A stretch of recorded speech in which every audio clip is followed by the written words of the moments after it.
Inclusive, não sei se também você tá ciente, assim, ciente no sentido assim, não sei se você percebeu que existe hoje um movimento monarquista, que é claro, é ínfimo, mas tem uma certa presença na internet. Eu queria saber qual que é a sua perspectiva, não só sobre a monarquia, mas, por exemplo, eu vejo que a monarquia, apesar do Dom Pedro II ser uma figura admirável em vários aspectos, eu vejo que, por exemplo, a abolição da escravidão não ocorre antes, por vários fatores, né? Não vamos ser simplistas, mas também porque a família real sabia que, por exemplo, se abolisse a escravidão antes, o governo imperial ia cair. Né? Então é um pouco por medo. Você concorda com essa abordagem? Sim.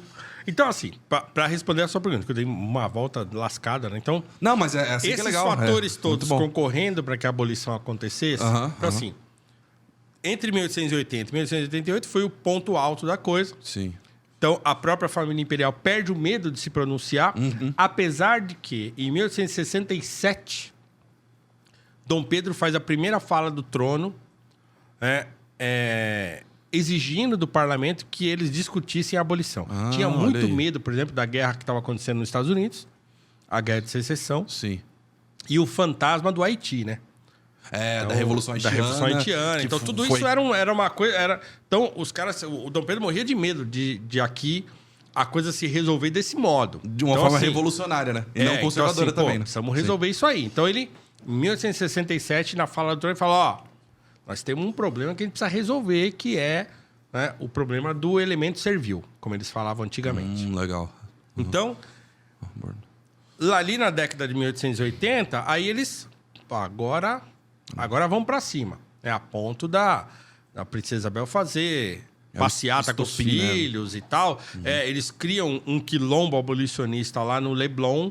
O Leblon era uma fazenda. Era uma fazenda de camélias e tal. E aí eles criam um quilombo ali que é sustentado pela própria Dona Isabel. Sim. Era um quilombo que pertencia a um homem que era um... Ele era um... Como é que se fala? Ele fazia mala. Sim.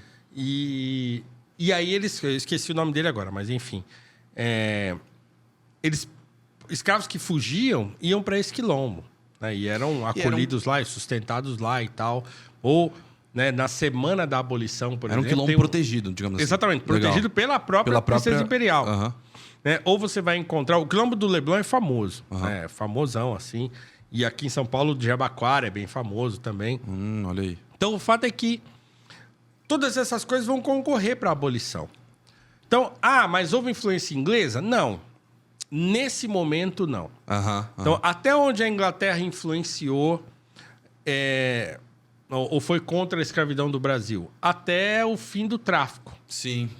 Então, ela pegou bem pesado, assim, de 1800 e... Bom, quando o Dom João VI chega no Brasil, ele já faz acordo com a Inglaterra para mitigar o tráfico de escravos, tráfico de africanos para o Brasil.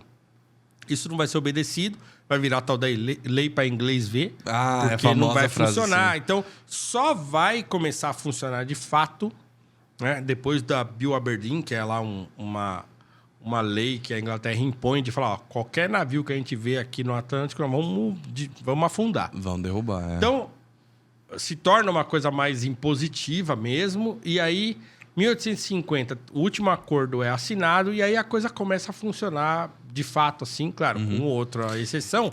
Mas, a partir daquele momento, de 1850 até 1880, são 30 anos. Mas é legal que eu lembrei de gráficos que mostram que justamente nesse período, 1850, que começa a cair já. Sim. Que aí tem uma mudança expressiva, né? Sim. E aí, assim, a Inglaterra sai da conversa. Pra ele já era suficiente naquele momento, né? É óbvio que tinha toda uma questão econômica acontecendo na mundial, Europa e né, tal, mundial e movimentos, tal. Mas não há uma pressão da Inglaterra pela abolição por causa disso. Legal, muito bom.